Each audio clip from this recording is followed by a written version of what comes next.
Hello दोस्तों, आज की इस वीडियो में हम बात करने वाले हैं बीए बीएससी बीकॉम के लिए जो कंपलसरी इंग्लिश का एग्जाम होने वाला है 23 अक्टूबर को।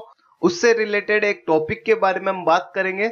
अगर आप लोगों को वीडियो अच्छी लगेगी तो हम इस तरीके से तैयारी के वीडियो बनाते रहेंगे। सबसे पहले हम बात करते हैं दोस्तों एग्जाम पैटर्न और सिलेबस की। एग्जाम पैटर्न की अगर हम बात करें दोस्तों 100 क्वेश्चन आएंगे 100 मार्क्स के। 2 आवर्स का आपका टाइम ड्यूरेशन होगा और 36 मिनिमम यहाँ पे पासिंग मार्क्स है। 36 नंबर आपको पास होने के लिए लाने पड़ेंगे। पूरे क्वेश्चन दोस्तों 100 मल्टीपल चॉइस क्वेश्चन है। उसके बाद सिलेबस की अगर हम बात करें दोस्तों यहाँ पे सिलेबस को 3 पार्ट में डिवाइड किया है। पहला पार्ट दोस्तों आपके चैप्टर वाइज है जिसमें 7 चैप्टर दे रखे हैं। दूसरा पार्ट दोस्तों यहाँ पे अनसीन पैसेज का। तीसरा पार्ट दोस्तों यहाँ पे ग्रामर का है।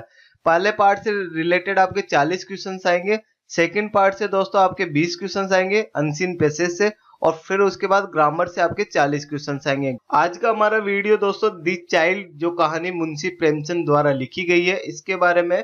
इसके मुख्य पात्र गंगू और गोमती है। गंगू गरीब और पुराने फैशन का ब्राह्मण था तथा लेखक के घर में नौकर था।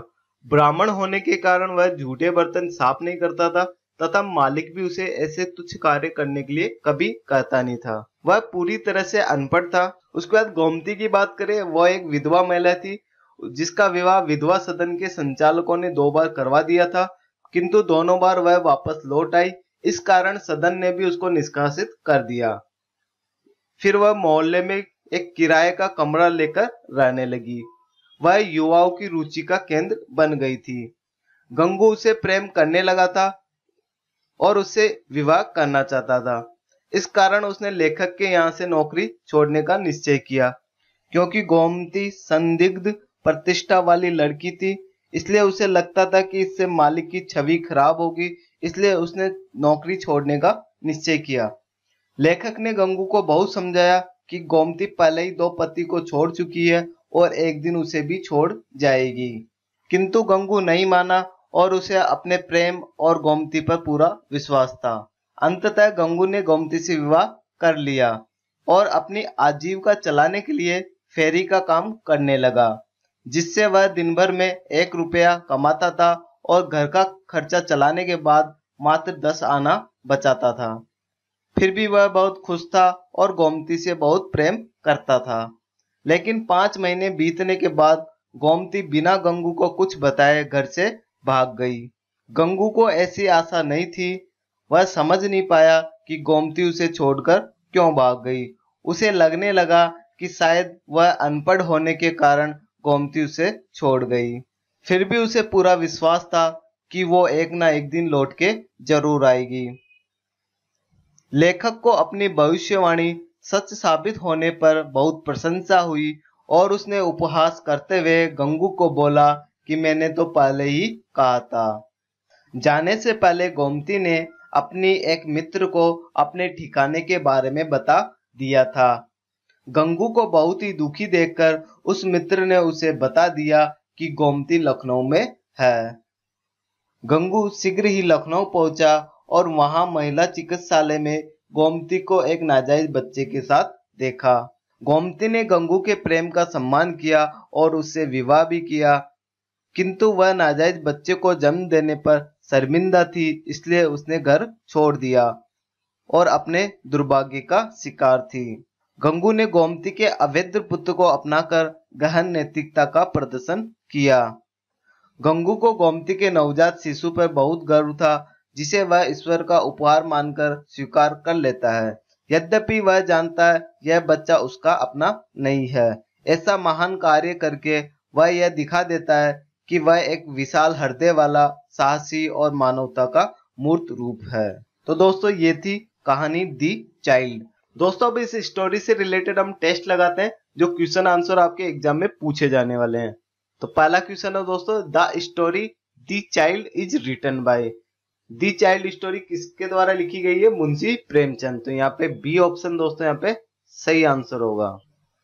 उसके बाद नेक्स्ट क्वेश्चन है, the name of Gangu's wife is. Gangu की वाइफ का पत्नी का क्या नाम था? तो यहाँ पे सही आंसर होगा दोस्तों गोमती।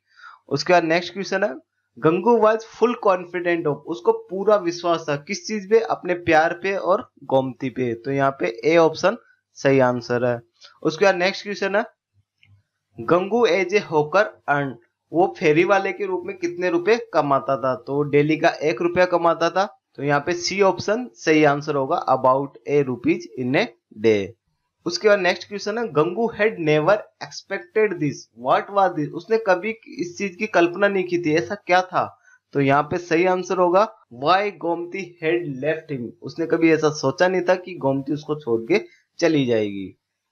उसके बाद नेक्स्ट क्वेश्चन है, who was happy at his prediction being true, कौन अपनी भविष्यवाणी के सच साबित होने पर खुश था? तो यहाँ पे दी नरेटर जो लेखक था वो अपनी भविष्यवाणी के सच साबित होने पर खुश था। उसके बाद नेक्स्ट क्वेश्चन है, who told Gangu about Gomti, Gangu को गोमती के बारे में किसने बताया था?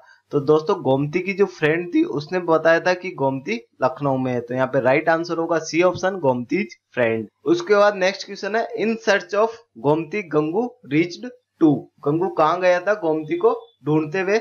लखनऊ। तो यहाँ पे सही आंसर होगा दोस्तों लखनऊ। उसके बाद नेक्स्ट क्वेश्चन है, Gomti gave birth to at the women's hospital, तो उसने कौन से बच्चे को जन्म दिया था? यहाँ पे ऑप्शन दे रखा है, ए बेबी गर्ल, ये भी सही नहीं है, गंगूज सन, गंगू का लड़का तो था ही नहीं। उसके बाद ए डेड चाइल्ड, ये भी गलत है। तो लास्ट ऑप्शन यहाँ पे हमारा सही होगा, एन इलेगिटिमेट चाइल्ड, मतलब एक नाजायज बच्चा।